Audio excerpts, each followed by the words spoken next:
नमस्कार student class 9 का exercise 8.1 का क्वेश्चन नंबर 5 है। क्वेश्चन में है कि so that if the diagonal of a square are equal and bisect each other at right angle then it is a square. आपको prove करना है कि जो यहाँ पर स्क्वायर दिया हुआ है ABCD, उसमें जो डायगोनल्स हैं, डायगोनल AC और BD एक दूसरे को 90 डिग्री पर बाइसेक्ट कर रहे हैं।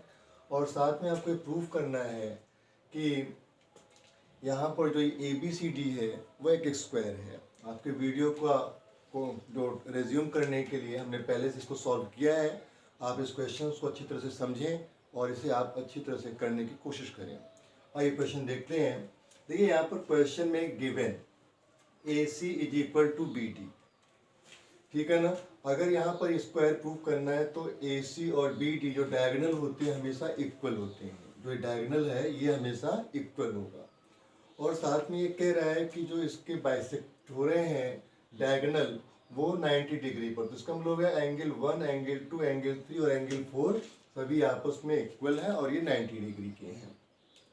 साथ में ये भी बताया गया कि AO is equal to OC।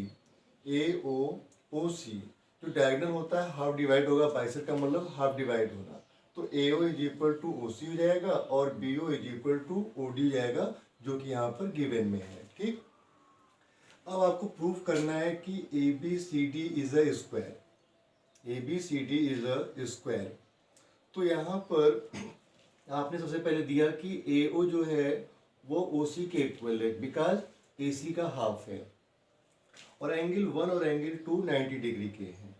तो BO और BO जो हो गया वो कॉमन हो गया, तो किस में जाएगा, यहाँ पे आप लिख देंगे in triangle AOB and triangle COB, triangle COB में। तो यहाँ पर ये क्या हो जाएगा, सिमिलर टू जाएगा। आपने लिखा AB is equal to BC, ये आपस में इक्वल हो जाएंगे। क्राइटेरिया क्या लगेगी, CPCT की। तो यह इक्वेशन नंबर 1 क्रिएट हो गया। इसी तरह से जैसे आपने इसको प्रूफ किया कि सिमिलर है, वैसे आपने BOC और DOC को इक्वल प्रूफ करना है, सिमिलर प्रूफ करना है। तो BO is equal to OD 1/2 half BD जाएगा। और एंगल 2 और एंगल 3 90 डिग्री का, क्योंकि गिवन है एंगल 2 और एंगल 3 90 डिग्री का है। तो यहाँ पर BD और BD आपस में कॉमन हो जाएगा। Angle BOC similar to angle DOC, side angle side criteria से ये इक्वल हो जाएगा। इसलिए यहाँ पर जो BC है वो CD के इक्वल होगा बाय CPCT क्राइटेरिया। इतनी बात समझ में आ गई। थर्ड पॉइंट पर आप लिखेंगे in triangle COD and AOD, AC के कॉमन है, एंगल 3 और एंगल 4 गिवन है 90 डिग्री का। AO is equal to CO, ये साइड है, और 1/2 ऑफ AC। तो यहाँ पर COD और एंगल AOD जो है वो साइड एंगल साइड क्राइटेरिया से सिमिलर प्रूफ हो गया। CD is equal to AD, CD is equal to AD CPCT से ये इक्वल प्रूफ हो गया, क्योंकि यहाँ पर इक्वेशन नंबर 3 क्रिएट हो जाएगा। अब क्या करिए, इक्वेशन 1, इक्वेशन 2 और इक्वेशन 3 से आप देखिए।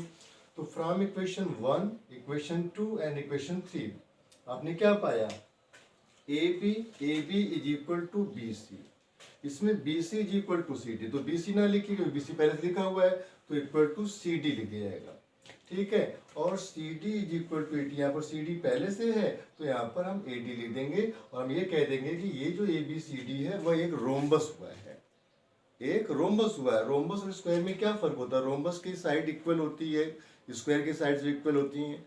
रोम्बस में यहाँ पर जो एंगल्स होते हैं वो 90 डिग्री के नहीं होते हैं, ठीक है ना, लेकिन स्क्वायर में 90 डिग्री के होते हैं। इसलिए आपको ये प्रूव करना है कि ये और ये एंगल 90 डिग्री का है, या ये और ये एंगल 90 डिग्री का, या फिर ये और ये एंगल 90 डिग्री का होगा, क्योंकि अपोजिट एंगल इक्वल हो जाएगा। तब आप लिखोगे in triangle ABC and BAD, ABC and BAD एक ही बेस पर बनाया हुआ ट्रायंगल है, ठीक है ना।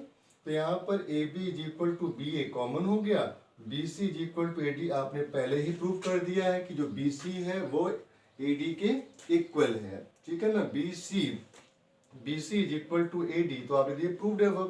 और यहाँ पर AC is equal to BD, ये हमें हमारे क्वेश्चन में गिवन है। तो यहाँ पर triangle ABC is similar to triangle BAD by side criteria से, ठीक है। तो यहाँ पर angle B equal to angle A हो गया CPCT से, B और A। अब क्या करें आप, angle A plus angle B जो ये एडजेसेंट एंगल होते हैं एक ही साइड पे, जैसे यहाँ पर है इस तरह से, इसको अगर कोई एंगल इस साइड ऐसे ले आ रही है तो यहाँ पर यह एंगल और ये एंगल हो जाएगा। ये सम ऑफ इंटीरियर एंगल, ठीक है, of adjacent sides is equal to 180 degree होता है। तो angle A plus B, angle A B को भी ए मान लीजिए क्योंकि दोनों इक्वल है, तो angle A equal to angle A, 2 angle A is equal to 180 degree, then 2 से डिवाइडेड कितना है 90 डिग्री। एंगल A और एंगल B कितने डिग्री का हो गया, 90 डिग्री का। हम ये कह सकते हैं ना कि अपोजिट एंगल इक्वल, ये 90 डिग्री का तो यहाँ पर ये भी 90 डिग्री का, B है 90 डिग्री का तो ये भी 90 डिग्री का होगा। क्लियर हो गया। तो इसलिए एंगल A और B 90 डिग्री का हो गया। आप ये कह सकते हो कि ABCD जो है वो एक स्क्वायर प्रूव हुआ, ठीक है ना, ABCD एक स्क्वायर है। उम्मीद है क्वेश्चन आपको अच्छी तरह से समझ में आ गया होगा। इस क्वेश्चन को आप अपने फ्रेंड्स को शेयर करें, चैनल को सब्सक्राइब करें। Thanks to watch.